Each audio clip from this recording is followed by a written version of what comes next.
అందరు బైబిల్ తెరవండి. నిర్గమకాండం 1వ అధ్యాయము 8వ వాక్యాన్ని చదువుకుందాం. నిర్గమకాండం 1వ అధ్యాయము 8వ వాక్యాన్ని. అప్పుడు యోసేపును ఎరగని కొత్త రాజు ఐగుప్తును ఏలనారంభించెను. చాలు, చిన్న ప్రార్థన చేసుకుందాం. మహాపరిశుద్ధుడైన తండ్రి, ప్రేమ నమ్మకం కలిగిన మా యేసయ్య, ఈ రాత్రి మరొకసారి మీ పాదాల సన్నిధికి వస్తున్నాము. మాతో మీరు మాట్లాడండి. మీ పరలోక మాటలు మాకు బోధించండి. వాక్యమునకు వ్యతిరేకంగా పనిచేస్తున్న ప్రతి దురాత్మంధకర శక్తులను బంధించమని, వినగలిగిన చెవులను అర్థం చేసుకున్న మనసును మాకు అనుగ్రహించమని, వాక్యానుసారంగా జీవించే కృపను దయచేయమని యేసు నామములో ప్రార్థన చేస్తున్నాను తండ్రి, ఆమేన్. హల్లెలూయా. చాలా విలువైన మాటలు మీకు చెప్తాను, జాగ్రత్తగా వినండి. రాజులకు ఆలోచన చెప్పువారు. ఈరోజు పాఠం ఏంటి? రాజులకు ఆలోచన చెప్పువారు. ఏంటి? రాజులకు ఆలోచన చెప్పువారు. ఈరోజు ఎవరండి రాజులకు ఆలోచన చెప్పగలిగిన వారు? ఈరోజు ఎవరున్నారు రాజులకు ఆలోచన చెప్పేవారు? నిర్గమకాండం రాసినప్పుడు ఆల్మోస్ట్ యోసేపు చనిపోయి దగ్గర 380 సంవత్సరాలు వస్తూ ఉంది. 380 సంవత్సరాల నుంచి 400 సంవత్సరాల లోపు దగ్గర అవస్థ ఉంది.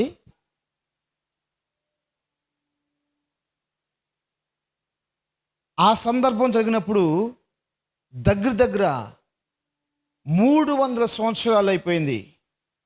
ఆ సందర్భం జరిగినప్పుడు యోసేపు గారు చనిపోయి 300 సంవత్సరాలు అయిపోయింది. 300 సంవత్సరాలు ఒక వ్యక్తి చనిపోయినా కూడా ఆయన చేసిన పనులు జ్ఞాపం చేసుకుంటా ఉన్నారు. ఆయన చేసిన కార్యాలని జ్ఞాపం చేసుకుంటా ఉన్నారు. దేవుని బిడ్డలారా, జాగ్రత్తగానండి. మనం చేసిన పనులు కనీసం ఒక వారం కూడా నిలబడతలా. మనం బిల్డింగ్ కడితే 100 సంవత్సరాలు అని చెప్పంటారు, 30 సంవత్సరాలు మాత్రం రాసిస్తారు, 30 సంవత్సరాల తర్వాత కూలిపోతాయి. ఈరోజు నేను చెప్పే ఒక శ్రేష్టమైన మాట ఏం తెలుసా? రాజులకు ఆలోచన చెప్పగలిగిన వారు ఎవరు? రాజులకు ఆలోచన చెప్పేవాళ్ళు ఎవరు? బైబిల్ చెప్తుంది, మోషే పుట్టినప్పుడు దగ్గర ఇజ్రాయెల్ జనాంగము ఒక 5 లక్షల కాల్బలం ఉన్నారు. ఎవరేమో 5 లక్షల కాల్బలం అంటే ఆల్మోస్ట్ 16 లక్షల మంది, పెద్దవారు చిన్నవారు ఆడవాళ్ళు మగవాళ్ళు మొత్తం కలుపుకుంటే 16 లక్షల మంది గోషేను ప్రాంతం అంతా నింపబడిపోయి ఉన్నారు మోషే పుట్టిన సమయంలో.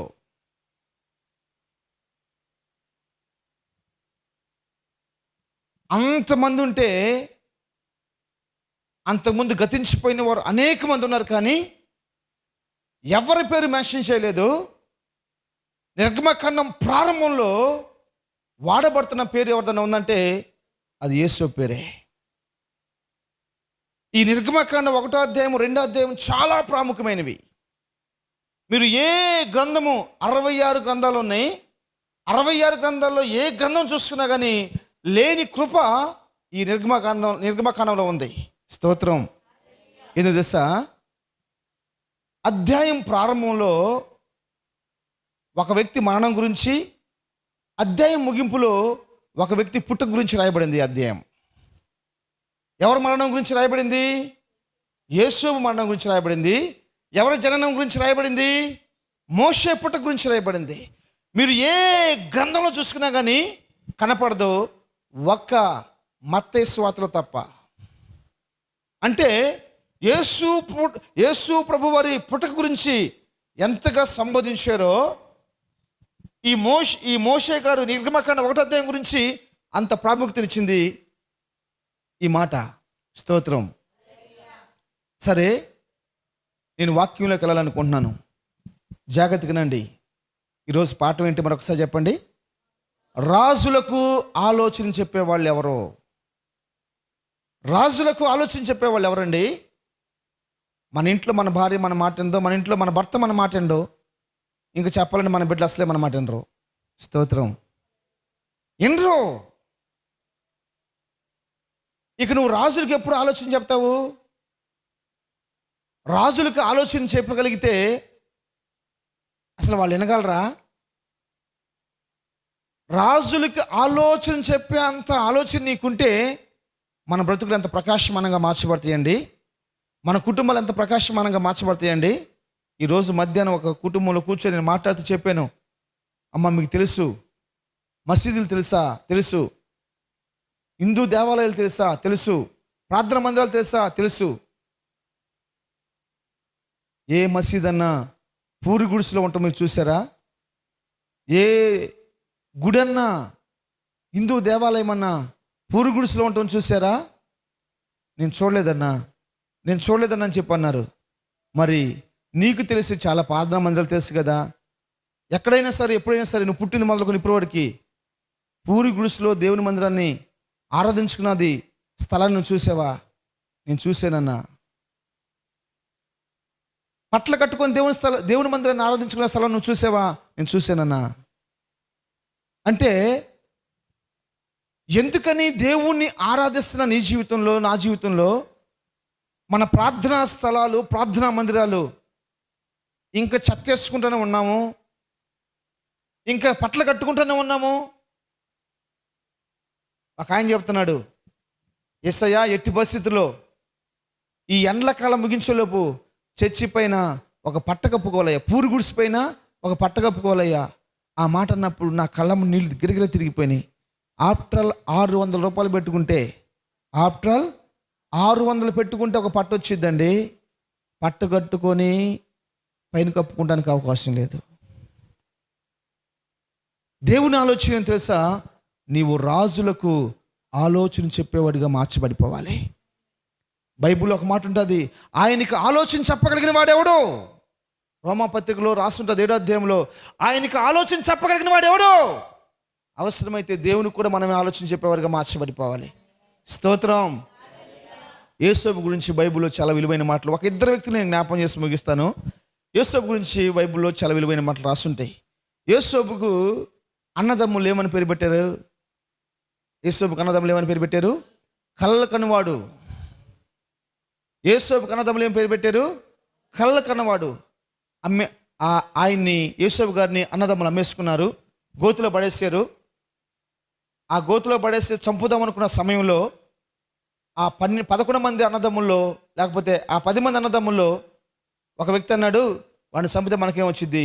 అదిగో ఇష్మాయేలీలు, వాళ్ళకి అమ్ముకుంటే కనీసం 20 వెండి తులాలన్నా డబ్బులు వస్తాయి, వాడిని అమ్ముకుందని చెప్పేసి నమ్ముకుంటే వాళ్ళు అక్కడ ఆయన కొనుక్కొని, యేసోబు గారిని కొనుక్కొని ఐగుప్తు తీసుకెళ్ళి ఫరోకి అమ్ముకుంటారు. ఫరో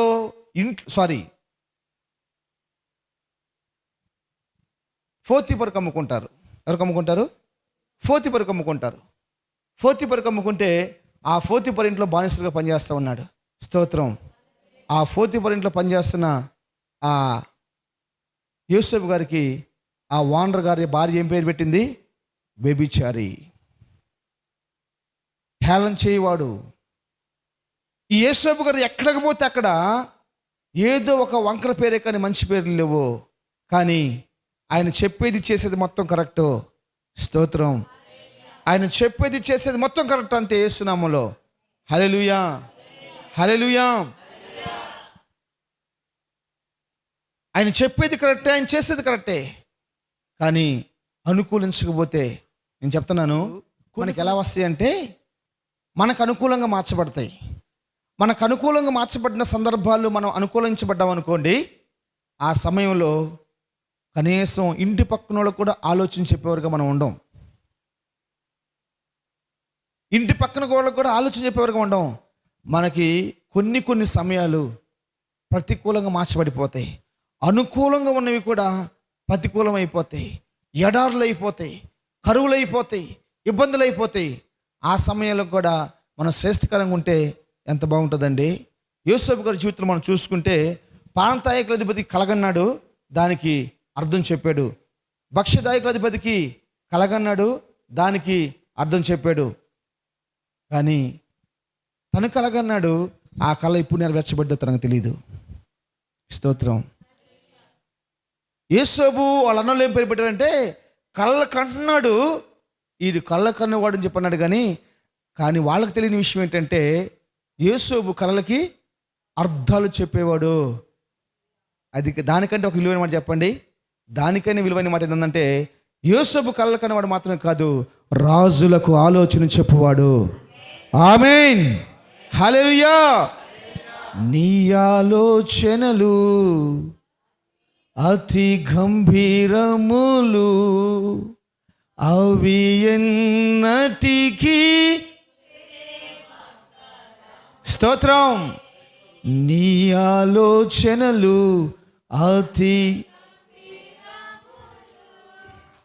అవి ఎన్నటికీ క్షేమకరములే. శ్రేయుడా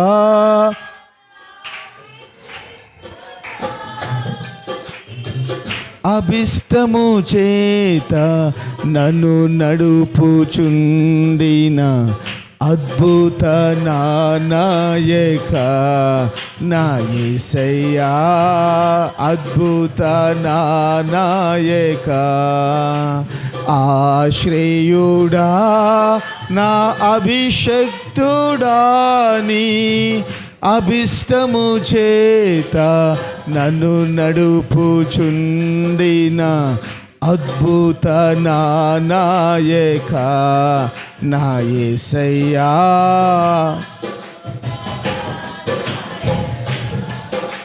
స్తోత్రములు నీకే, స్తోత్రములు, ఆమేన్, స్తోత్రములు నీకే, స్తోత్రములు, తేజోమయుడైన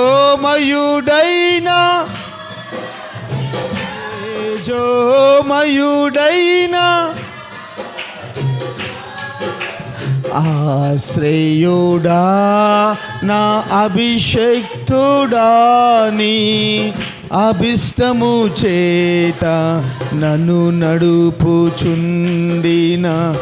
అద్భుత నాయక నా యేసయ్యా, అద్భుత నాయక.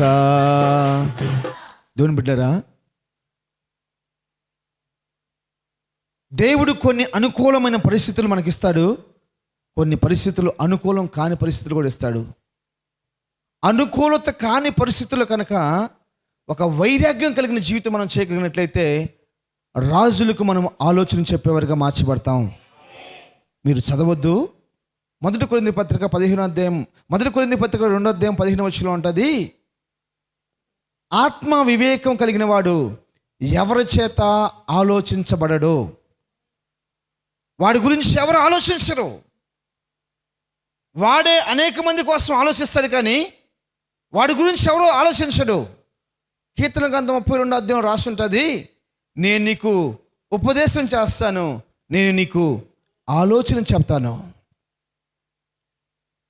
మనం ఎప్పుడు కూడా తీసుకుంటానికి వినటానికి ఇష్టపడుతున్నాం, కానీ ఆలోచన చెప్పడానికి మాత్రం ఇష్టం లేని వారిగా మార్చబడుతున్నాం. స్తోత్రం.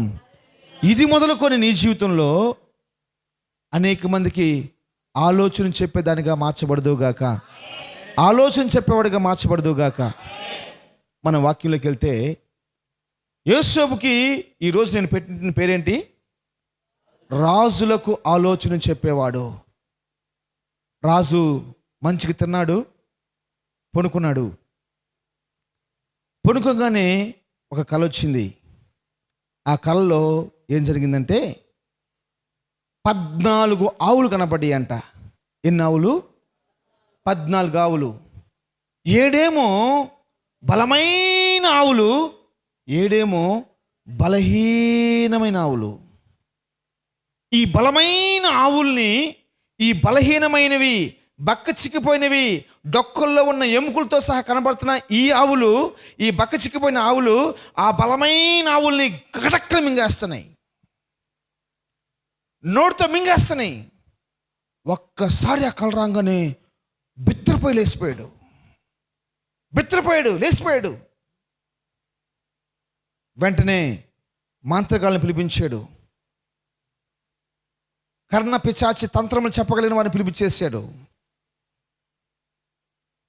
భయంకరమైన ఆ మంత్రగాళ్ళందరినీ పిలిపించేసి అందరికీ ఈ కళ చెప్తున్నారు. అయ్యా, నాకు ఈ కళ వచ్చింది. ఈ కళ ఎందుకు వచ్చింది? ఈ కళ యొక్క భావం ఏంటి? దయచేసి నాకు చెప్పని చెప్పేసి అని వాళ్ళందరితో అడిగితే వాళ్ళందరూ కూడా బైబిల్ చెబుతున్నమాట చెప్పలేకపోయాడు. స్తోత్రం. అందరితో ఈ రాజుగారు కళ చెప్పాడు కానీ చెప్పలేకపోయాడు. వెంటనే ఆయన పక్కన ఒక రైట్ హ్యాండ్ ఉన్నాడు. ఆయన పేరు పానదాయకులధిపతి. చెప్పండి. పానదాయకులధిపతి. ఈ పానదాయకులధిపతి రాజుగారితో మాట్లాడుతుంటాడు. రాజా, నా తప్పిదాన్ని నేను తెలుసుకున్నాను. స్తోత్రం. నా తప్పిదాన్ని నేను తెలుసుకున్నాను. స్తోత్రం. ఆ మాట నాకు చాలా బాగా నచ్చిందండి. నా తప్పిదము నాకు తెలిసిపోయింది. దేవుని బిడ్డలారా, ఒకానొక సమయంలో పానదాయకులధిపతి jail వేయబడ్డాడు. Yesobu jail వేయబడ్డాడు. పానదాయకులధిపతి jail వేయబడ్డాడు. భక్ష్యదాయకులధిపతి jail వేయబడ్డాడు. ముగ్గురు జైలు వేయబడ్డాడు. కానీ వారి తప్పు వాళ్ళు తెలుసుకున్నారనుకో, నిశ్చయంగా వారు ఉన్నతమైన వారుగా మార్చబడిపోతారు. తప్పు చేయటం సహజం. ఆ తప్పు తెలుసుకొని సరిదిద్దుకొని జీవించడం చాలా భాగ్యం. దేవునికి స్తోత్రం. ఎవరైతే వారి తప్పును వారు తెలుసుకుంటారో ఘనపరచబడతారో. హల్లెలూయా. యేసు ప్రభువుని కూడా యూద ఇస్కరియోతు అమ్మేసుకున్నాడు. 30 వెండి నాణేలకు అమ్మేసుకున్నాక ఆ నీతిమంతుడిని సిలువేస్తున్నారని తెలిసిపోయినాక ప్రధాన యాజకుల దగ్గరికి వెళ్ళిపోయి, ఓ ప్రధాన యాజకులారా, ఈ పాపిష్టి డబ్బు నాకొద్దు, నీతిమంతుడిని నేను అప్పగించాను, అయ్యో నీతిమంతుడిని నేను అప్పగించానని చెప్పేసి అని ఆ డబ్బు తీసుకెళ్ళి ఆ ప్రధాన యాజకులకి ఇస్తే, ఇది నువ్వేం చేసుకున్నావు చేసుకోరా, అయిపోయింది, ఈ డబ్బు మాకు అవసరం లేదు, అతన్ని మేము సిలువ వేయబోతున్నాం అని చెప్పేసి అనగానే అతనికి ఏం చేయాలి అర్థం కాక పశ్చాత్తాపడటానికి తన తప్పు తెలుసుకోవడానికి సమయం లేక ఉరేసుకొని చచ్చిపోయాడు. స్తోత్రం. కొంతమంది తప్పు తెలుసుకునే వాళ్ళకి జరగాల్సిన పనులు మొత్తం జరిగిపోతూ ఉంటాయి చిన్న చిన్న విషయాల్లో. స్తోత్రం. మన తప్పు మనం తెలుసుకున్న ప్రభు సహాయం చేయను గాక. ప్రతి ఒక్కళ్ళు తప్పు చేస్తారు, ఆడవాళ్ళైనా మగవాళ్ళైనా ప్రార్థన పరులైనా. అసలు నువ్వు ఎంత ప్రార్థన పరులవి, నువ్వు తప్పు చేయటం ఏంది అసలు? అబ్బాయి, నువ్వెంత ప్రార్థన పరుడివి, నువ్వు తప్పు చేయటం ఏంటి? స్తోత్రం. నేను ప్రార్థన పరుడిని. పరలోకంలో ఉన్న శ్రేష్ఠులతో నేను ఉండాలంటే శరీరంతో భూలోకంలో ఉన్నాను కాబట్టి అవన్నీ జయించుకుంటూ, నేను తప్పు చేస్తున్నప్పుడు ఆ తప్పులు ఒప్పుకుంటూ, నా తప్పిదాన్ని నేను తెలుసుకుంటూ నేను ముందుకెళ్ళిపోయిననుకో, నేను విజయాన్ని పొందుకునే వాడిగా మార్చబడతాను. స్తోత్రం. హల్లెలూయా. అధిపతి మాట్లాడుతున్నాడు, నా తప్పుని నేను తెలుసుకున్నాను. బైబిల్ తీయండి, ఆదికాండం 41 అధ్యాయము. ఆదికాండం 41 అధ్యాయము 9వ వాక్యం చదవండి. అప్పుడు పానదాయకుల అధిపతి, నా తప్పిదమును జ్ఞాపకము చేసుకునిచున్నాను. ఏం జ్ఞాపకం చేసుకున్నాడు? ఏం తప్పు చేశాడంటే, ఒకానొక రోజు ఆయన జైల్లో ఉన్నప్పుడు ఒక కల కన్నాడు. ఆ కలకి అర్థం చెప్పి ఆ కళలో ఉన్న శ్రేష్టతని యోసేపు గారు పానదాయకుల అధిపతికి చెప్పినప్పుడు ఆయన అంటాడు, నువ్వు నిశ్చయంగా తప్పించబడతావు, నీ ఉద్యోగం నీకు వచ్చింది, నీ ఉద్యోగం నీకు వచ్చినాక నన్ను జ్ఞాపం చేసుకో, నువ్వు మంచి స్థితిలో ఉన్నప్పుడు నువ్వు నన్ను జ్ఞాపం చేసుకో. స్తోత్రం. హల్లెలూయా. మనం కష్టస్థితిలో ఉన్నప్పుడు దేవుని జ్ఞాపం చేసుకోలేము, మంచి స్థితిలో ఉన్నప్పుడు కూడా మనం దేవుని జ్ఞాపం చేసుకోలేము. స్తోత్రం. మనం కష్టస్థితిలో ఉన్నప్పుడు పరిచర్ని సేవకులు జ్ఞాపం చేసుకోలేము, మనం మంచి స్థితిలో ఉన్నప్పుడు కూడా పరిచర్ని సేవకులు జ్ఞాపం చేసుకోలేము. ఈరోజు మందిరం స్లాబ్ నిమిత్తమై ఒక కుటుంబం 5,000 రూపాయలు కానుక పంపించింది. నాకు ఎంత సంతోషం అనిపించిందంటే, నేను ఊహించలేదు వాళ్ళ కానుక పంపిస్తారని. ఏ రక్తమేం చేయం. ఆ కానుకను బట్టి ఆ కుటుంబం దేవుని మహిమపరుస్తున్నాను నేను. ఆ కానుకను బట్టి ఆ కుటుంబం ప్రభు దీవించును గాక. హల్లెలూయా. అది పెద్ద విషయం కాదు, కానీ వాళ్ళకి మనకి చాలా చిన్నదే. మహా అంటే ఒక 20-30 బస్తాల సిమెంట్ వస్తుందేమో, ఒక 20 బస్తాల సిమెంట్ వస్తుందేమో. చిన్న మాటే కానివ్వండి, ఆ మనసును చూసారా, అది గొప్ప విషయం. హల్లెలూయా. ఇప్పుడు ఏం చేస్తున్నాను తెలిసి ఈ పానదాయకులధిపతి, నా తప్పితం నేను మర్చిపోయాను, నేను జ్ఞాపకం చేసుకున్నాను. ఆ రోజు యూసుఫ్ చెప్పాడు, నీకు మంచి స్థితి వచ్చినప్పుడు, నీ స్థితి బాగున్నప్పుడు నన్ను జ్ఞాపకం చేసుకో. ఎవరు చెప్పగలరు ఇట్లా? నన్ను జ్ఞాపకం చేసుకోమని చెప్పన్నాడు. అది మర్చిపోయేసి హ్యాపీగా రాజుగారు మళ్ళీ యథావిధిగా ఉద్యోగం సుఖ సంతోషాలతో ఉండిపోయాడు. యేసు రక్తమే చేయం. హల్లెలూయా. మీ కళ్ళపైకి నిద్ర రానివ్వకండి. స్తోత్రం. చాలా విలువైన మాటలు మీకు చెప్తాను.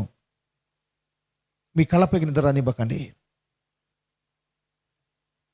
నా తప్పితే నేను జ్ఞాపకం చేసుకున్నాను చెప్పేసి అని ఆ రోజు యేసోబు చెప్పాడు.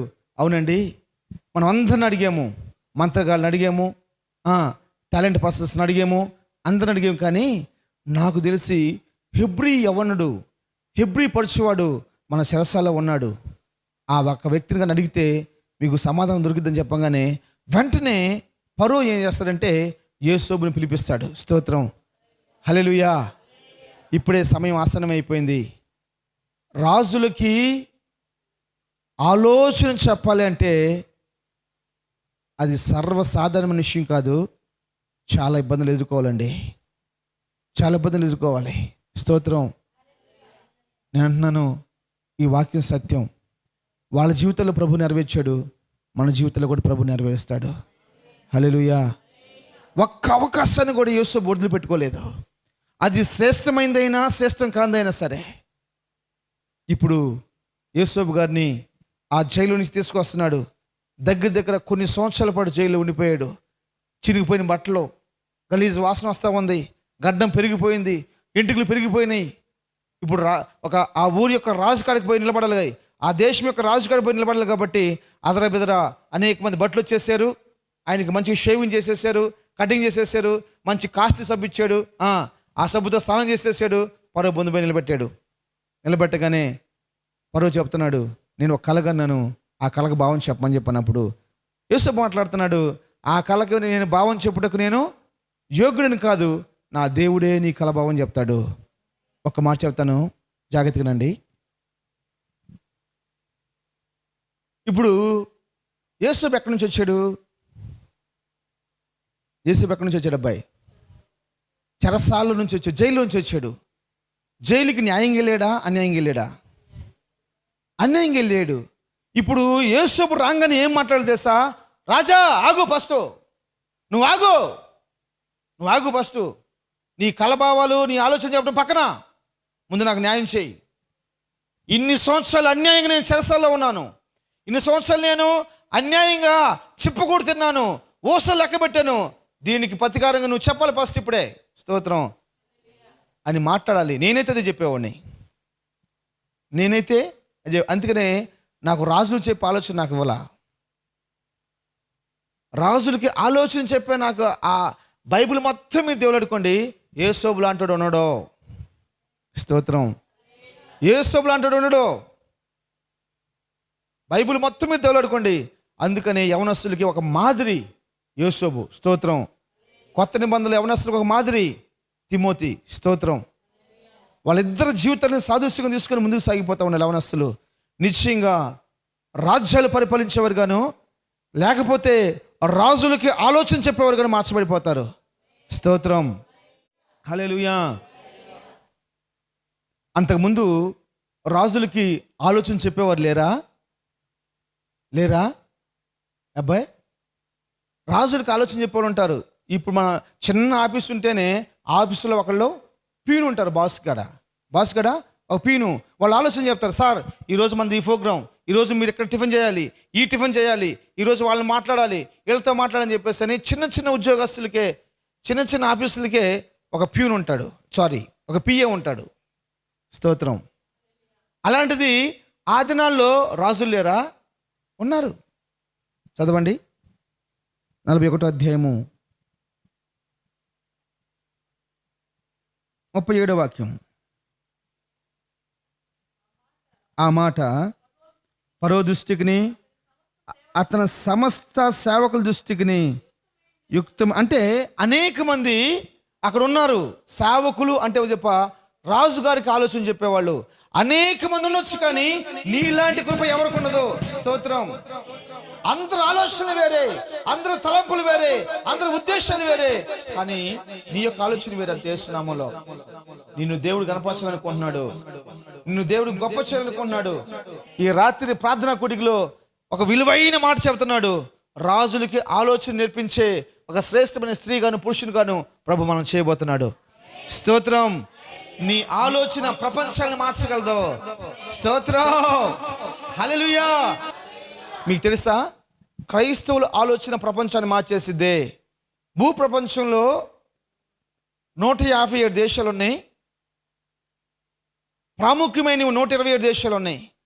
ఈ 127 దేశాల్లో పెద్ద దేశాలుగా పిలువబడుతున్నాయి చైనా, పెద్ద దేశాలుగా పిలువబడుతుంది ఇండియా దేశం. మిగతా దేశాలు కనుక మనం పక్కన పెడితే, ఈ పెద్ద పెద్ద దేశాల గురించి మీరు ఒకసారి ఆలోచించండి. ఒక్క చిన్న దేశం గురించి నేను చెప్తాను. ఆ దేశం పేరు ఏందో తెలుసా? ఆ దేశం పేరు ఏందో తెలుసా? ఏమన్నా? ఇజ్రాయెల్ దేశం. ఏ దేశం అది? ఇజ్రాయెల్ దేశం. ఇజ్రాయెల్ దేశం జనాభా ఎంతో తెలుసా? 1,20,000, 1,30,00,000 మంది. 1 కోటి. మీకు తెలుసా ఆంధ్ర రాష్ట్రంలో ఎంతమంది ఉన్నారో? ఏపీలో ఎంతమంది ఉన్నారు? 5 కోట్ల మంది ప్రజలు ఉన్నారు. ఇండియా దేశం మొత్తం మీద 135 కోట్ల మంది ప్రజలు ఉన్నారు. ఇప్పుడు ఇజ్రాయెల్ దేశంలో ఎంతమంది ప్రజలు ఉన్నారు? ఆల్మోస్ట్ 1.5 కోట్లు. అంటే మన ఆంధ్రాని 5 భాగాలు చేయాలి, 4 భాగాలు చేయాలి. 4 భాగాలు చేస్తే ఒక వంతు. స్తోత్రం. వాళ్ళ ఆలోచనలు నోబెల్ ప్రైజులు 84 నోబెల్ ప్రైజులు పొందుకున్నారంటండి. 84 నోబెల్ ప్రైజులు. ఇండియాకి 2 ఉన్నాయంట నోబెల్ ప్రైజులు. రష్యాకి ఎన్ని ఉన్నాయో నాకు తెలియదు. స్తోత్రం. ఎంత శ్రేష్టమైన ఆలోచన అండి. నేను చెప్తున్నాను, అందరి ఆలోచన వేరే, నీ ఆలోచన వేరే. కొన్నిసార్లు ఆలోచించినప్పుడు మేము ఉదయ లక్ష్యం గురించి గొప్పగా చెప్పుకుంటూ ఉంటాం. యేసు రక్తం ఏం చేయం. నిజంగా తన కుటుంబాన్ని సరుపుకుంటాం, తన బిడ్డలను చూసుకునే విషయంలో ఎంత ఆలోచన. అది లోకానుసారమైన ఆలోచన అయితే కాదు, కానీ యేసయ్య ఏదో కృప చూపించి ఆలోచనతో నింపుతా ఉన్నాడు. స్తోత్రం. కొంతమంది ఎంత జ్ఞానంగా జరిపించుకుంటూ ఉంటారు కుటుంబాన్ని. వస్తా ఉన్నప్పుడు ప్రశాంత్ కూడా చాలా కుటుంబాన్ని బాగా చూసుకుంటుందని చెప్పేసి అని. హల్లెలూయా. కొంతమంది ఉంటారు, వెనకమాల నుంచి ఏనుగులు పోతా ఉంటాయి, ముందు నుంచి మాత్రం కర్రేపాకు 2 రెబ్బలు తుంచినాక వస్తుంది ఈక. ఆ ఏక కూడా వదిలిపెట్టరు. వెనకమాల నుంచి ఏనుగులు పోతూ ఉంటాయి, లక్షలు పోతూ ఉంటాయి, నాశనం అయిపోతూ ఉంటాయి. దాని గురించి పట్టించుకోరు. యేసు రక్తం ఏం చేయం. ఈ రాత్రి యేసు నామంలో నీ ఆలోచన ఒక ప్రత్యేకమైన నీగా చేయగును గాక. అనేక మంది సేవకులు ఉన్నారు ఫరో దగ్గర, కానీ యోసేపు ప్రత్యేకంగా రాజులకు ఆలోచన చెప్పేవాడిగా మార్చబడిపోయాడు. రాజా, నీవు కన్న కల నేను సమాధానం చెప్పలేను, కానీ నా దేవుడు సమాధానం చెప్పగలడు. ఏంటి అంటే 7 బహు విస్తారంగా పండే 7 సంవత్సరాలు వస్తాయి. 7 సంవత్సరాలు భయంకరమైన కరువు సంవత్సరాలు వస్తాయి. భయంకరమైన కరువు సంవత్సరాలు వస్తాయి. అదే ఆలోచన చెప్పటం అమ్మా అన్నా? అదే ఆలోచన చెప్పటం అది కాదు. ఎందుకు తెలుసా? అది కాదు ఆలోచన చెప్పటం, అది దాని భావం చెప్పడం అంటారు. దాన్ని ఆలోచన చెప్పడం ఎందుకు తెలుసా? ఇదిగో ఈ 7 సంవత్సరాలు బహుగా పంట పండుతుంది, ఈ 7 సంవత్సరాలు కరువు వస్తుంది. ఈ 7 సంవత్సరాల్లో ఏమి చేయాలి, ఈ 7 సంవత్సరాలు ఎలా చేయాలి, ఈ 7 సంవత్సరాల పంటను ఎలా సమకూర్చాలి, ఇదే ఆలోచన చెప్పేవాళ్ళు. స్తోత్రం. ఫరోతోటి యోసేపు గారు మాట్లాడుతూ 7 సంవత్సరాలు మన కరువు రాబోతుంది, ఈ 7 సంవత్సరాల్లో పంట విస్తారంగా పడిద్ది. మీరేం చేస్తారు తెలుసా? ఎకరానికి 100 బస్తాలు పండి అనుకోండి, పొన్నుగా 20 బస్తాలు మీరు తీసుకోండి. ఎంత ఆలోచన అండి. బహు విస్తారంగా పండిద్ది. దానిలో మీరు 100 బస్తాలు పడితే 20 బస్తాలు మీరు పన్నుగా తీసేసుకోవాలి. స్తోత్రం. పొద్దున ప్రశాంత్ అంటా ఉన్నాడు, హాస్పిటల్కి లక్షలు పెడతారు, హాస్పిటల్కి సమయాలు ఉంటాయన్న, సావుకులు గీయటానికి ప్రార్థనలకు రావడానికి మాత్రం వాళ్ళకి సమయం ఉండదన్నా, వాళ్ళకి డబ్బులు చేతులు కానుకలు గీయటానికి డబ్బులు రావన్నా అని చెప్పి మాట్లాడుతూ ఉన్నాడు. స్తోత్రం. హల్లెలూయా. బైబిల్ చెప్తున్న శ్రేష్టమైన విషయం ఏంటంటే, ఈ బహుగా పండే సంవత్సరంలో ఎకరానికి 100 బస్తాలు పండితే అప్రాక్సిమేట్గా 20 బస్తాలు తీసేసి రాజుగారికి పనుగా కట్టాలి. ఈ విధంగా ఒక జ్ఞానం కలిగిన వ్యక్తిని నియమించేసేసి మీరు చేసుకుంటే చాలా బాగుంటుందని చెప్పగానే అందరికి మైండ్ బ్లాక్ అయిపోయింది. ఎంత జ్ఞానం అండి! ఈ సమస్యను ఎలా పరిష్కరించగలరు? 7 సంవత్సరాలు పండబడతాయి, ఓకే, ఏం చేయగలం?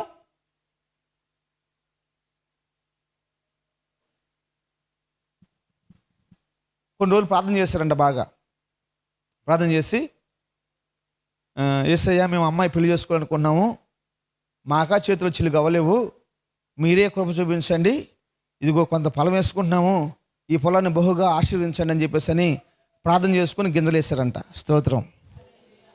ప్రార్థన చేసుకుని గింజలు వేశారు. దేవుడు ఆ ప్రార్థన ఆలకించి ఆ పొలం బహు విస్తారంగా పండిపోయిందంట. యేసు రక్తం ఏం చేయం. వాళ్ళు చెప్తారు సాక్ష్యం, నాకు బహు విస్తారంగా పండిపోతే కోసుకునే సమయంలో, తర్వాత పోయి కోసుకునే సమయంలో పోయి చూస్తే అంట అవి మొత్తం పడిపోయిందంట. పొలం అంతా పడిపోయింది, ఆ వరి పంట అంతా పడిపోయింది. సరే పడిపోయింది కదా కోదనుకుంటే, పడిపోయిన మొత్తం కాయలు మొత్తం రాలిపోయినాయి అంట. దానికి ఆలోచన చెప్పేవాళ్ళు కావాలి. యేసు రక్తం ఏం చేయం. దానికి ఆలోచన చెప్పేవాళ్ళు లేరు కాబట్టి అది పంట పాడైపోయింది. స్తోత్రం. ఇంకో విషయం ఏంటంటే, కూతురు పెళ్లి చేయాలంటే పొలం వేసి పెళ్లి చేస్తానికి అవసరం లేదు. స్తోత్రం. నాలాంటి అడుగులు దొరుకుతారు, కట్నం తీసుకోరు. యేసు రక్తం ఏం చేయం. హల్లెలూయా, హల్లెలూయా, హల్లెలూయా, హల్లెలూయా. నిజంగా ఎంత గొప్ప కృప. వాళ్ళకు ఉపయోగపడే అల్లుడిని నేను. స్తోత్రం. నాకు ఉపయోగపడే అత్తమామ కాదు, నాకు ఉపయోగపడే బామద్దులు కాదు. స్తోత్రం. వాళ్ళకు ఎంత గొప్ప భాగ్యం అండి, ఎంత గొప్ప భాగ్యం. స్తోత్రం. జాగ్రత్తగానండి, బహుగా పండుతాయి 7 సంవత్సరాలు. ఆ 7 సంవత్సరాల పంటను ఏం చేయాలి తెలుసా? 20% తీసుకొని రాజుగారి యొక్క ధననిధిలో పంపించేసేయాలి. ఆ ఆలోచన చాలా బాగా నచ్చిందంట. దీని అంతటి మీదకి ఒక అధికారం నియమించమంటే ఫరో అంటున్నాడు, వేరే అధికారం కలిగిన వాళ్ళు ఎవరు కూడా నీలాంటి వాళ్ళు ఉండరు, నువ్వు దేవుని ఆత్మ కలిగిన వాడివి, నువ్వు దేవుని ఆత్మ కలిగిన వాడివి. ఇప్పుడు నేను చెప్పే మాట ఏందో తెలుసా? మనం కనుక చదువు ఆ మాట 38 వచనం.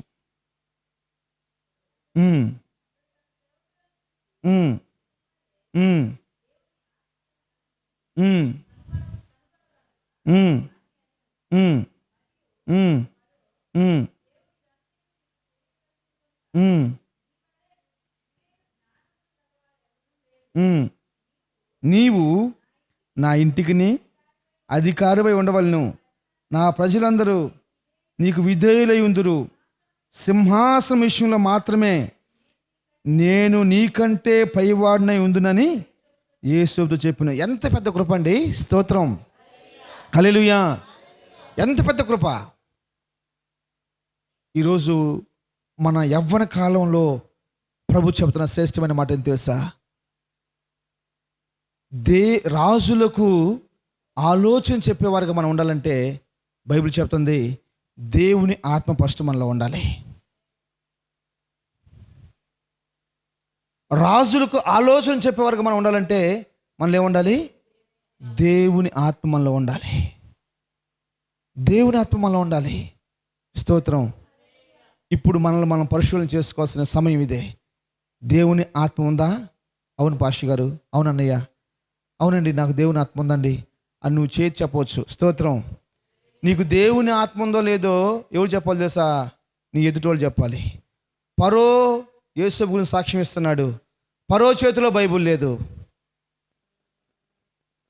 యేసు చేతిలో బైబుల్ లేదు.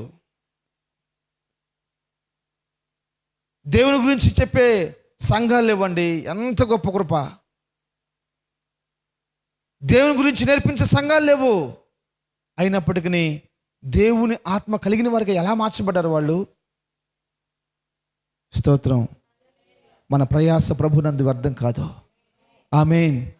నీకు సంఘం ఉంది, పరిశుద్ధాత్మ శక్తి ఉంది, సహవాసం ఉంది, సేవకులు ఉన్నారు. ఇన్ని పెట్టుకొని దేవుని ఆత్మ కలిగిన వారిగా మనం దేవుని ఆత్మ కలిగిన వారిగా మనం ఉండలేకపోతున్నాం. దేవునికి స్తోత్రం. హల్లెలూయా. ఒక సహోదరి సాక్ష్యం చెప్తుంది. ఏమని సాక్ష్యం చెప్తుందంటే, వాళ్ళ మందిరంలో ఒకసారి గొడవ అయిందంట.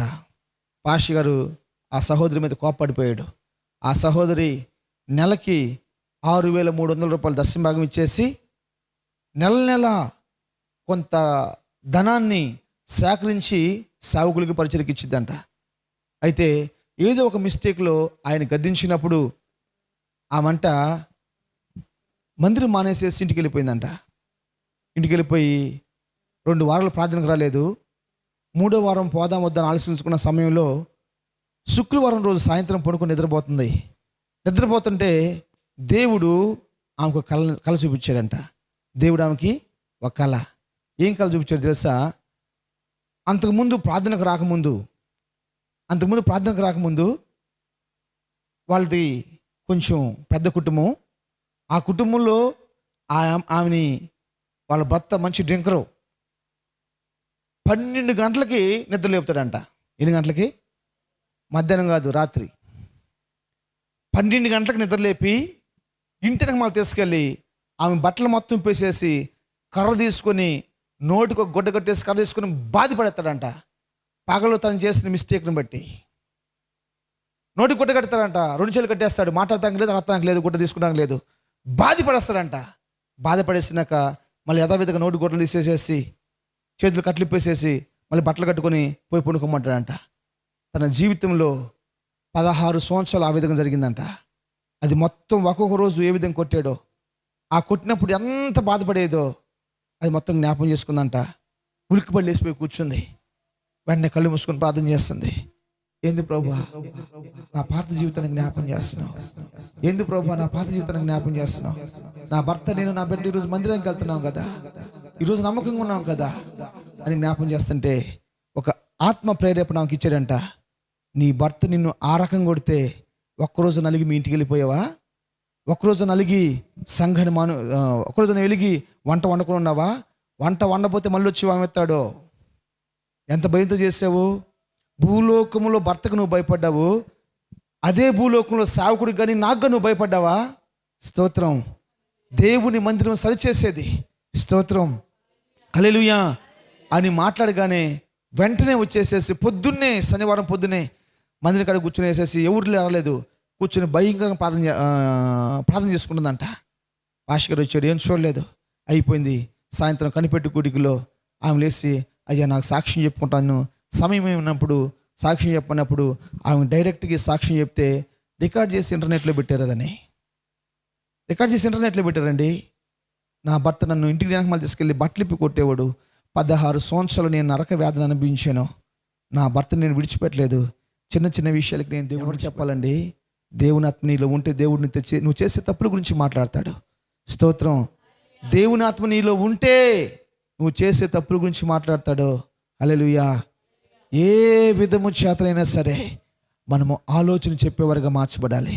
నువ్వు రాజులకు ఆలోచన చెప్పేవాడిగా మార్చబడాలంటే నీకు ఉండవలసిన శ్రేష్టమైన కృప ఏందో తెలుసా? డిగ్రీలు కాదు, ఏంటమ్మా? దేవుని ఆత్మ. డిగ్రీలు అవసరం లేదండి. పక్కన చెప్పాలి ఎంత జ్ఞానంగా బిహేవ్ చేస్తున్నారండి. ఒకసారి ఆలోచించండి. నా విషయంలో కూడా చాలామంది కోపపడతా ఉన్నారు, బాధపడతా ఉన్నారు. నాది ఒకటే, ఏందో తెలుసా? నువ్వెవరు నాకు తెలియదు. నీ అన్నం నువ్వు తింటున్నావు, నీ బతుకు నువ్వు బతుకుతున్నావు, నీ కష్టం నువ్వు చేసుకుంటున్నావు, ఎన్ని తిప్పలు నువ్వు పడతా ఉన్నావు. అయితే నిన్ను ప్రభు నాకు అప్పగించాడు కాబట్టి నిన్ను పరలోకం తీసుకెళ్లే బాధ్యత నాది. ఆ పరలోకం తీసుకెళ్లే మార్గంలో ఒడిదుడుకులు వచ్చినప్పుడు దాన్ని నేను సరి చేసుకోవాలి. స్తోత్రం. దాన్ని నేను కట్టుకోవాలి. స్తోత్రం. దానికి నేను చూపించాలి. స్తోత్రం. నీ మార్గంలో ఇది ఉందని నేను చెప్పాలి. దీనికి స్తోత్రం. వస్తా ఉన్నావు, నేను మర్చిపోయాను, అదరబెదర వస్తా ఉన్నాను. రాగానే ప్రశాంత్ అన్నాడు, అన్న అది అక్కడ స్పీడ్ బ్రేకర్ ఉంటుందని. వెంటనే మేము బ్రేక్ పట్టుకునేసేసి కంట్రోల్ చేసుకున్నాం. ఒకవేళ ఆ స్పీడ్ బ్రేకర్ ఉందని చెప్పకపోతే ఎగిరి కొంచెం గంతేసేవాళ్ళమే, కొంచెం ఇబ్బంది పడేవాళ్ళమే. చెప్పేవాళ్ళు ఉండటం చాలా ఆశీర్వాదం. స్తోత్రం. చెప్పేవాళ్ళు ఉండటం చాలా ఆశీర్వాదం. చెప్పింది వినటం ఇంకా పెద్ద ఆశీర్వాదం. యేసు రక్తమే జయం. ఎవరు చెప్పగలరు? దేవుని ఆత్మ కలిగిన వారు చెప్తారు. ఎవరు చెప్పగలరు? ఎవరు వినగలరు? దేవుని ఆత్మ ఉన్నవాళ్ళు మాత్రమే వినగలరు. నువ్వు నా మాటలు వినట్లేదంటే, నా మాటలకు నీకు కష్టం అవుతుందంటే అర్థం ఏం తెలుసా? నీకు దేవుని ఆత్మ లేదు. దేవుని ఆత్మ లేదు. దేవుని ఆత్మ ప్రేరేపణతో ఒక మాట చెప్తే దానికి 2 రకాలుగా నువ్వు ఆలోచించుకుంటా ఉన్నావు. యేసు రక్తమే జయం. నేను చెప్తున్నాను, నా దేవుని ఆశయం తెలుసా? మనం గొప్పవారిగా ఉండాలి. ఎంతమంది మన ఇండియా దేశంలో ఉన్నారండి? 135 కోట్ల మంది దగ్గర ఉన్నారు. ఈ 135 కోట్ల మంది ప్రజల్లో ఎవరు బైబిల్ చేతిలో పట్టుకున్న వాళ్ళు జ్ఞానవంతులుగా ఉన్నారు చెప్పండి? 119 కీర్తన 99 వాక్యం. 119 కీర్తన 99 వాక్యం చదవండి. కీర్తనలో 119 కీర్తన 99 వాక్యం.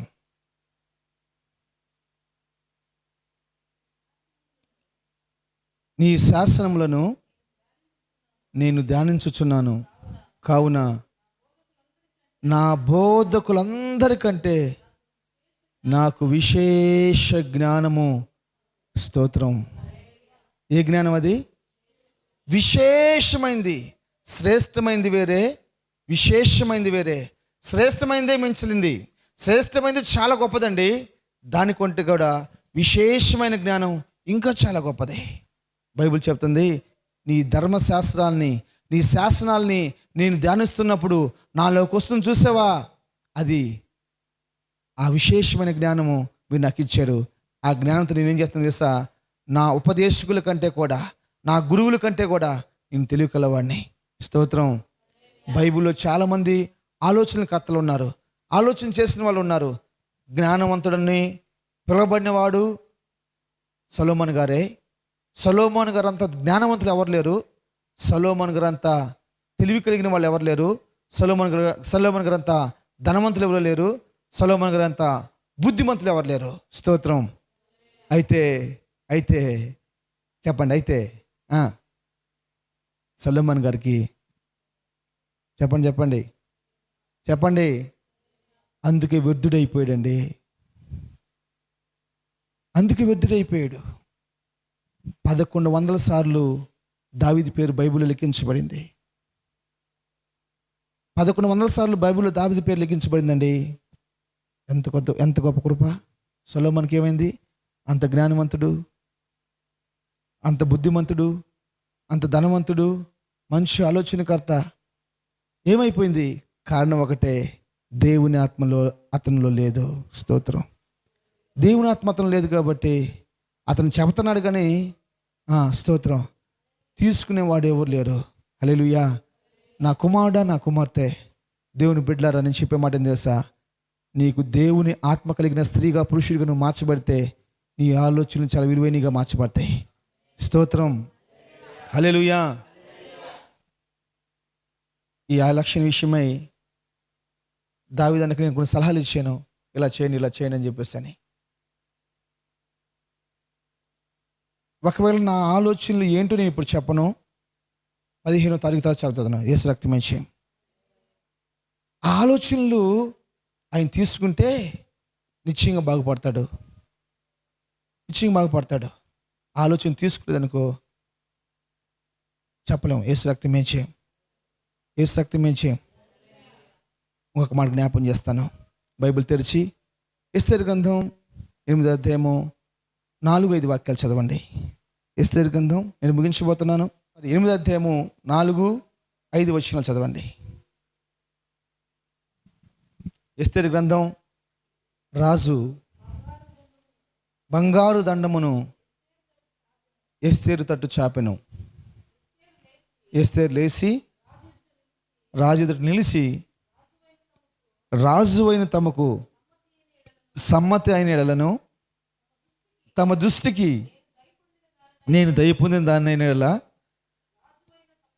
రాజు అయిన తమ ఎదుట ఈ సంగతి యుక్తముగా తోచిన ఎడల, తమ దృష్టికి నేను ఇంపైన దాని ఎడల, దానైన ఎడల, రాజు అయిన తమ సకల సంస్థానముల నుండి యూదులను నాశనము చేయవలనని హమ్మేదాత కుమారుడైన అగాకీయుడగు హామాను వ్రాయించిన తాకీదు చొప్పున జరగకుండానట్లు వాటిని రద్దు చేయుటకు ఆజ్ఞేయుడి. స్తోత్రం. మీకు తెలుసు, ఇది కూడా ఒక చిన్న మాట చెప్పి నేను ముగించేస్తాను. యూదులు పారసిక రాజు పరిపాలన చేస్తూ ఉన్నాడు. యూదులు బానిసలుగా ఉన్నారు. యేసు రక్తమేంచేం ఈ బానిసలుగా ఉంటే ఈ ఎస్తెరు ఆర్షరోష్కి భారీగా ఉండిపోయింది. భారీగా ఉండిపోయినప్పుడు హామాను అని చెప్పని ఒక దుష్టుడు యూదులందరినీ కూడా ఒకరోజు చంపాలని చెప్పేసి అని ఆలోచన కలిగి ఉన్నాడు. ఏంది ఆలోచన? చంపాలని ఆలోచన. నేను చెప్పాను, రాజులకు మనం ఆలోచన చెప్పేవారుగా ఉండాలంటే ఏ ఆలోచన ఉండాలి? ఏముండాలి మనలో? గాడ్ బ్లెస్ యూ, హల్లెలూయా. చంపాలనే ఆలోచన మనకు వస్తుందంటే అదేం తెలుసా? దేవుని ఆత్మ కాదు, దెయ్యం ఆత్మ మనలో పనిచేస్తూ ఉంది. స్తోత్రం. దేవుని ఆత్మ మనలో ఉంటేనేమో రాజులకు ఆలోచనిస్తాము, దెయ్యపు ఆత్మ మనలో ఉంటేనేమో చంపమని ఆలోచనిస్తూ ఉంటాము. జ్ఞాపం చేసుకోండి, యోధా పత్రికలో మనం చదువుతున్నప్పుడు ఒక బలమైన మాట రాస్తుంటుంది. యోధా పత్రిక ఒకసారి తీయండి. యోధా పత్రిక 8వ వచనం అనుకుంటాను, చూడండి.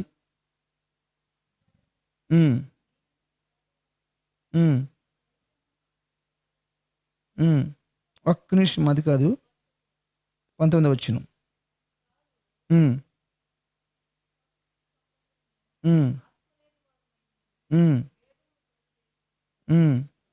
అది కూడా కాదు, 14వ వచనం. 14వ వచనం. ఆదాము మొదలుకొని 7వ వాడైన హానోకు కూడా వీరుని గూర్చి ప్రవచించెను. ఒకసారి నా రేఖలు చూడండి, తలెత్తండి, చాలా విలువైన మాట చెప్తాను మీకు. ఎవరు మొదలుకొని? ఆదాము మొదలుకొని 7వ వాడగు హానోకు వరకు ఏం ప్రకటించారు? తీర్పు గురించి ప్రవచించారు. దేని గురించి ప్రవచించారంట? మళ్ళీ ఒకసారి చదవండి. 7వ వాడైన ఆనోకు కూడా వీరిని గూర్చి ప్రవచించి ఇట్లా, నేను ఇదిగో అందరికి తీర్పు తీర్చినట్లు వారిలో భక్తిహీనులందరూ భక్తిహీనముగా చేసిన వారి భక్తిహీన క్రియలను గూర్చి, భక్తిహీనులైన పాపులు తమకు విరోధంగా చేసిన కఠినమైన మాటలను గూర్చి వారిని ఒప్పించుటకు ప్రభువు తన వేవేల పరిశుద్ధుల పరివారముతో వచ్చెను. స్తోత్రం. నాకు చదవండి. ఇప్పుడు ఆదాము మొదలుకొని 7వ వాడగు ఆనోకు వరకు ఏం ప్రకటించారు నాన్న? మా దొరక ఏం ప్రకటించారు? దేని గురించి ప్రకటించారు నాన్న? ఇప్పుడు నాకు చూడండి. ఇప్పుడు నేను తీర్పు గురించి మాట్లాడుతున్నప్పుడు, తీర్పు అంటే ఎగ్జాంపుల్, పరలోక రాజ్యం ఉంది, నరకం ఉంది అని చెప్తున్నాను. నేను మీకే చెప్తానా, మైక్ లీడియా కూడా చెప్తానా? చెప్పాలి చెప్పాలి, పబ్రవన్న చెప్పాలి. నేను మీకే చెప్తానా, మైక్ లీడియా కూడా చెప్తానా? మైక్ లీడియాకి నేను చెప్పకపోతే ఏమైంది? నశించిపోతారు. అంటే దేవుడు, నేను రాత్రి చెప్పాను, విజయ్ ఏం చెప్పు. ఏదో తోటలో దేవుడు ఎన్ని సంవత్సరాలు ఆదాంతో కలుస్తున్నాడు? 80 సంవత్సరాల నుంచి 130 సంవత్సరాల వరకు దేవుడు ఏదో తోటలో ప్రతి సల్లపూట, సాయంత్రం పూట ఆదాంతో కలిసి తిరుగుతూ ఉన్నాడు. ఈ సమయంలో దేవుడు ఆదాంతో ఏం బోధిస్తున్నాడంటే తీర్పు గురించి బోధిస్తూ ఉన్నాడు. తీర్పు గురించి బోధిస్తూ ఉన్నాడు. ఈ తీర్పు గురించి బోధిస్తున్న సమయం, ఈ తీర్పు గురించి విన్న తర్వాత వాళ్ళు ఏదోని తోట నుంచి వెళ్ళగొట్టబడ్డారు. ఏదోని తోట నుంచి వెళ్ళగొట్టబడగానే ప్రభు యొక్క కనికరం వాళ్ళపైన ఉంది కాబట్టి, వారిపైన ఉంది కాబట్టి ఏం జరిగింది? 2 కుమారుని ఇచ్చాడు. ఏం పేర్లు వాళ్ళ పేర్లు? కయ్యూను, హేబేలు. యేసు రక్తమేంచి ఈ కయ్యూను, ఏబేలు ఎప్పుడైతే భూలోకంకి వచ్చారో, నేను అంటాను, ఆ తీర్పు విషయమై ఆదాము వాళ్ళిద్దరికి బోధించుంటాడా? బోధించలేదా? బోధించలేకపోతే యుక్తకరమైన, దేవునికి అంగీకరమైన బలు అర్పించలేడు ఏబేలు. నిశ్చయంగా బోధించుంటాడు. బోధించకపోతే మరి బైబిల్ ఎందుకు అర్థం చెప్పింది? 7:14 యూదా పత్రికల్లో మొదటి వాడైన ఆదాము మొదలుకొని 7వ వాడైన ఆనోకు వరకు తీర్పు గురించి ప్రకటించారంటే, మరి ఆదాము గారు ఎవరికి ప్రకటించారు తీర్పు? కంపల్సరీ వారి బిడ్డలకు ప్రకటించి ఉండాలి. వారి బిడ్డలకు ప్రకటించినప్పటికీ వాళ్ళు నరహంతులుగా మార్చబడతారంటే అర్థం తెలుసా? ఒకళ్ళలోనేమో దేవుని ఆత్మ ఉంది, ఒకళ్ళలోనేమో గాడ్ బ్లెస్ యూ దైవాత్మ ఉంది. నువ్వు బతికించాలనుకున్నావా, నువ్వు బ్రతకాలనుకున్నావా, నీలో దేవుని ఆత్మ ఉంటుంది. రాజులకు నువ్వు ఆలోచన చెప్పేవాడిగా మార్చబడతావు. హామాను దుష్టుడని బైబిల్ చెప్తుంది. హామాను యూదులందరినీ ఒక్కరోజు చంపాలని ఆలోచన కలిగి ఉన్నాడు. అంటే వాళ్ళు సాతానాత్మ బహుబలంగా పనిచేస్తా ఉంది. సాతాను గడు చేసే ప్రాముఖ్యమైన ఆలోచన తెలుసా? ఏ విధ చేతనైనా సరే బైబిల్ను పట్టుకున్నావా నీ నాశనం చేయాలి. సాతాను గడు నువ్వు బైబిల్ని పట్టుకుని ఉండు, నేను నరకాన్ని తీసుకెళ్తాను అంతే. నువ్వు ప్రార్థన చేస్తానే ఉంటావు, నీ నరకంకి వెళ్తా, నీ మార్గం నరకమే. స్తోత్రం. నువ్వు ప్రార్థన చేస్తూనే ఉంటావు, అదేంది ప్రార్థన చేస్తే నరకానికి వెళ్తారా? అవును. చేయబెట్టి ప్రార్థన చేయగానే అద్భుతాలు జరుగుతున్నాయి, ఆ పాస్టర్ గారు నరకానికి వెళ్తాడా? అవును. యోధేశ్వరి నరకానికి వెళ్ళలేదా? యోధేశ్వరి చచ్చిపోలేదా? పొద్దున తమ్ముడు చెప్తున్నాడు, ఒక పెద్ద ఆయన ఆత్మహత్య చేసుకున్నాడండి. పాస్టర్ గారు ఆత్మహత్య చేసుకున్నాడు. పరిస్థితులు భరించలేక ఆత్మహత్య చేసుకున్నాడు. ఆత్మహత్య చేసుకుంటే అమ్మా దొరక ఆత్మహత్య చేసుకుంటే పరలోక రాజ్యం లేదని తెలుసు కదా, నరకం ఉంటుందని తెలుసు కదా. బోధిస్తున్న నువ్వు, చదువుతున్న నువ్వు, నీవే ఆ విధంగా ఆత్మహత్య చేసుకుంటే ఇన్న విశ్వాసుల పరిస్థితి ఏంటి? వాళ్ళకి ఏమి వెళ్ళిపోయి ఉంటుంది? ఇక్కడ ఏముంటే అది బయటకు వస్తుంది. నేను చెప్తున్నానా, బైబిల్ చెప్తుందా? నీ హృదయంలో ఏముంటే అది బయటకు వస్తుంది. ఇప్పుడు నా హృదయంలో దైవాత్మ ఉంటే దైవ మాటలు బయటకు వస్తాయి, దేవుని ఆత్మ ఉంటే దేవుని ఆత్మలు బయటకు వస్తూ ఉంటాయి. ఇక్కడ నుంచి నేను ఏం బోధిస్తున్నాను తెలుసా? దేవుని ఆత్మ లేదు, దైవాత్మ ఉంది. కానీ ఆ దైవాత్మ మాటలు దేవుని ఆత్మ మాటల వల్ల నేను బోధిస్తూ ఉన్నాను. హల్లెలూయా. ఇదిగో ఎస్తేరు మాట్లాడుతూ ఉంది. బంగారపు దండము రాజుగారు ఎస్తేరు వైపు చూపించాడు. చూపించగానే, రాజా నీ యందు నేను దయగలిగిన దాన్ని అయితే, నీ దృష్టికి నేను యోగ్యురాలనైతే, అంటే అర్థం చేసుకోండి. ఒక ఆడది, ఇందాక నేను మగవాడి గురించి చెప్పాను, ఇప్పుడు నేను ఆడదాని గురించి చెప్తున్నాను. ఇందాక యేసోబు గురించి చెప్పాను, ఇప్పుడు ఎస్తేరు గురించి చెప్తున్నాను. ఒక ఆడది రాజుకు సలహాలు ఇస్తుందండి ఏం చేయాలో. ఈ హామాను, ఈ దుష్టైన హామాను యూదుల్ని ఒక్కసారి చంపాలని చెప్పేసి ఆర్డర్ చేశాడు. యూదులు హామాను అయితే చంపడ్డాడు, కానీ హామాను ఇచ్చిన ఆర్డర్ మొత్తం ఉంది. అది రద్దయితేనే యూదులందరూ బతుకుతారు. యేసు రక్తమేంచి హల్లెలూయా, హల్లెలూయా. అది రద్దయితేనే బతుకుతారని చెప్పనగానే, యూదులందరూ బతుకుతారనగానే, అప్పుడు బైబిల్ చెప్తున్న శ్రేష్టమైన విషయం ఏంటంటే, ఎస్తేరు నీ ఆలోచన ప్రకారం చేస్తాను పో, నీ ఆలోచన ప్రకారం చేస్తాను పో. మీరు చదవద్దు, నిర్గమకాండం 34 అధ్యాయం రాస్తుంటుంది. దేవుడికి భయంకరంగా కోపం వచ్చేసింది అనుకుంటాను. వాళ్ళు చేసిన పని భయంకరంగా కోపం పుడితే ఆ దేవుడు అంటాడు మోషేతోటి, మోషే మోషే ఒక్కసారి నువ్వు అడ్డు తప్పుకో, ఒకే దెబ్బతోటి ఇన్ని లక్షల మంది ప్రజల్ని నేను చంపబడేస్తాను. ఒకే దెబ్బతోటి ఎన్ని లక్షల మంది ప్రజల్ని నేను చంపబడేస్తాను.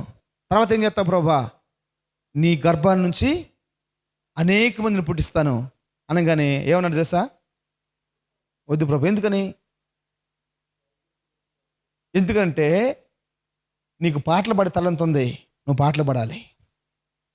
నీకు ప్రార్థన చేసే తలంత ఉంది, నువ్వు ప్రార్థన చేయాలి. ఆ వాగ్దానం నాది కాదు, ఆ వాగ్దానం ఎవరిది? ఆ వాగ్దానం అబ్రహాంది. God bless you. ఆ వాగ్దానం ఎవరిది? అబ్రహాం వాగ్దానం నాకెందుకు? నా వాగ్దానం ఏంది? భూలోకంలో ఉన్న వారందరిలో కూడా సాత్వికుడిని, భూలోకంలో అందరి వారి కంటే దేవునికి ఇష్టమైన వాడిని, దేవునికి స్నేహితుడిని నేను. స్తోత్రం, హల్లెలూయా. నువ్వు చంపొద్దు ప్రభా. ఒక్కసారి నీ ఆలోచన మానుకొనగానే అక్కడ రాసుంటుంది, మోషే ఆలోచన ప్రకారము దేవుడు వారిని చంపలేదు, మనసు మార్చుకున్నాడు. ఎంత గొప్ప కృప అండి. దేవునికి ఆలోచన చెప్పగలిగాడండి మోషే. స్తోత్రం. మనం కూడా పొద్దున్న లేవగానే చెప్తాం ఆలోచనలు, ప్రభా ప్రభా ఆ అమ్మాయిని జ్ఞాపం చేసుకో. మరి ఈ అమ్మాయి సంగతి ఏంది? ఆ అమ్మాయి సంగతి నాది లేదు. ఆ అమ్మాయినే జ్ఞాపం చేసుకో, ఆ అమ్మాయినే జ్ఞాపం చేసుకో, ఆ అమ్మాయిని జ్ఞాపం చేసుకో. అరే ఆ అమ్మాయి మంచిది కాదురా, ఆ అమ్మాయిని జ్ఞాపం చేసుకుని ఆశీర్వదించానుకో నీకు కనీసం మంచులు కూడా ఇదిరా, అయినా పర్వాలా, ఆ అమ్మాయిని జ్ఞాపం చేసుకో, ఆ అమ్మాయిని జ్ఞాపం చేసుకో. మనం చెప్పే ఆలోచనలు ఇవి, అవునే కదా? స్తోత్రం, స్తోత్రం, హల్లెలూయా. దేవునికి మోషే ఆలోచన చెప్పగలుగుతున్నాడు. ఆషిరోష్కి ఎస్తేరు ఆలోచన చెప్పగలుగుతుంది. నేను దేవుని బిడ్డరా, నేను చెప్తున్నాను, నీ సంఘంలో నీ ఆలోచన అవసరం. నీ సంఘంలో నీ ఆలోచన అవసరం. దెయ్యపు ఆత్మ కలిగి ఉండే ఆలోచన కాదు, దేవుని ఆత్మ కలిగి ఉండే ఆలోచన. స్తోత్రం, హల్లెలూయా. ఈ రాత్రి ప్రభు మనకి రాజులకు ఆలోచన చెప్పే కృప దయచేయను గాక. రాజులకు ఆలోచన చెప్పే కృప దయచేయను గాక. రాజులకు ఆలోచన చెప్పే కృప దయచేయను గాక. నీ సంఘములో నీ ఆలోచన ఉపయోగపడాలి. నీ కుటుంబంలో నీ ఆలోచన ఉపయోగపడాలి. నీ రాష్ట్రంలో నీ ఆలోచన ఉపయోగపడాలి. యేసోబు యొక్క ఆలోచన దేశానికి ఆహారం పెట్టేదిగా మార్చబడిపోయిందండి. బైబిల్లో రాసుంటుంది, 41వ అధ్యాయంలో మనం చదువుతాము. సముద్రం అంతా విస్తారంగా ఆహారాన్ని సమకూర్చాడంట. యేసోబు కొలవటం వల్లగాక కొలవటం మానేశారంట. మానికి లెక్కలేవు, సాల లెక్కలు లేవు, కేజీ లెక్కలు లేవు, కొలవటం మానేశారు. ఇదిగో ఆలోచన చెప్పేవారు ఉంటే ఎంత ఆశీర్వాదం అండి. అది సంఘమైనా కుటుంబమైనా దేవుని ఆత్మ కలిగి ఉండి ఆలోచన చెప్పగలిగితే అది ఎంత దీవెనో. స్తోత్రం. ఒకవేళ దేవుని ఆత్మ కలిగిన సేవకులు నీకు ఒక ఆలోచన చెప్పినప్పుడు ఆలోచన తోసివేస్తున్నావు నాకు తెలుసు. యేసు నామములో ప్రార్థన చేసుకో. ప్రభువా నన్ను వాడుకోండి, ప్రభువా నన్ను వాడుకోండి, ప్రభువా నన్ను వాడుకోండి, ప్రభువా నన్ను వాడుకోండి. కనీసం మా సహవాసంలో ఉన్న నా ఆలోచన ఉపయోగపడాలయ్యా. అది ఉపయోగపడాలంటే నేను మీ ఆత్మతో నింపబడాలి, దేవుని ఆత్మతో నేను నింపబడాలి. ప్రభా నాకై నేను ప్రార్థన చేసుకుంటున్నాను. నా ఆలోచనలు సంఘంలో పనిచేయాలంటే నేను దేవుని ఆత్మతో నింపబడాలి. దేవుని బిడ్డల జ్ఞాపకం చేసుకోండి, మీ ఎడ్ల దేవుని ఆలోచనలు బహు గొప్పగా ఉన్నాయి. రాజులకు ఆలోచన చెప్పేవారుగా మీరు మార్చబడాలి. రాజులకు ఆలోచన చెప్పేవారుగా మీరు మార్చబడాలి. రాజులకు ఆలోచన చెప్పేవారుగా మార్చబడాలి. ప్రభువా కృపను దయచేయండి, యేసయ్యా కృపను దయచేయండి తండ్రి. Hallelujah, hallelujah, hallelujah. Praise the Lord, praise the Lord. నూతనమైన అందరూ ఏకీభవించండి. స్తోత్రం, స్తోత్రం, స్తోత్రం, స్తోత్రం. కళ్ళు మూసుకొని యేసయ్యా థాంక్ యూ జీసస్. స్తోత్రాలు, స్తోత్రం యేసు ప్రభువా. హల్లెలూయా. స్తోత్రం, భూమిని ఆకాశవాడా నీకే స్తోత్రాలు, స్తోత్రాలు, స్తోత్రాలు తండ్రి. ఆశ్చర్యకరుడా నీకే స్తోత్రం, స్తోత్రం, ఆలోచనకర్త నీకే స్తోత్రం, స్తోత్రం.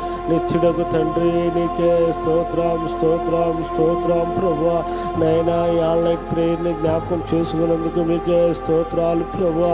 నైనా పాటల్లోనూ తోడుగున్నందుకు స్తోత్రాలు ప్రభువా. ఆరాధనలోనూ తోడుగున్నందుకు స్తోత్రాలు నాయన. వాక్యములను తోడుగున్నందుకు మీకే స్తోత్రాలు ప్రభువా. నైనా దేవుని ఆత్మ మాలో పనిచేసే కృపను దయచే నాయనా. యేసయ్యా దేవుని ఆత్మ మాలో ఉండాలి ప్రభు. నీ ఆత్మ మాలో ఉంటే నాయన గొప్ప కార్యాలు చేస్తాము నాయన ప్రభువా. నీకే స్తోత్రాలు, స్తోత్రాలు ప్రభువా. నైనా నైనా యేసయ్యా నీకే స్తోత్రాలు, స్తోత్రాలు ప్రభువా. నైనా సేవకులను నాయన బలంగా వాడుకోండి తండ్రి. నీకే స్తోత్రాలు, స్తోత్రాలు ప్రభువా. నైనా నైనా సంఘాన్ని బలపరచండి తండ్రి. నైనా సంఘంలో ఉన్న ప్రతి అవసరాలు తీర్చమని ప్రార్థన చేస్తున్నాం ప్రభా. నైనా నాయన ఇక్కడ ఉన్న ప్రతి ఒక్కరిని నాయన పేరు పేరున ప్రభా దీవించి ఆశీర్వదించండి ప్రభా. నైనా వాళ్ళ కుటుంబాలను కూడా దీవించి ఆశీర్వదించండి తండ్రి. నైనా సంఘాన్ని బలపరచండి ప్రభా. సంఘంలో ఉన్న ప్రతి అవసరాలు తీర్చండి తండ్రి. నైనా మాకు మోకాళ్ళ ప్రార్థన అనుభవాన్ని దయచే నాయనా. నీకే స్తోత్రాలు ప్రభా. కన్నీటి ప్రార్థన అనుభవాన్ని దయచే నాయనా. నీకే స్తోత్రాలు ప్రభా. నైనా నైనా యేసయ్యా నా ప్రార్థన ఆలకించమని యేసయ్య పరిశుద్ధ నామములో అడిగి వేడుకుంటున్నాను తండ్రి. ఆమేన్.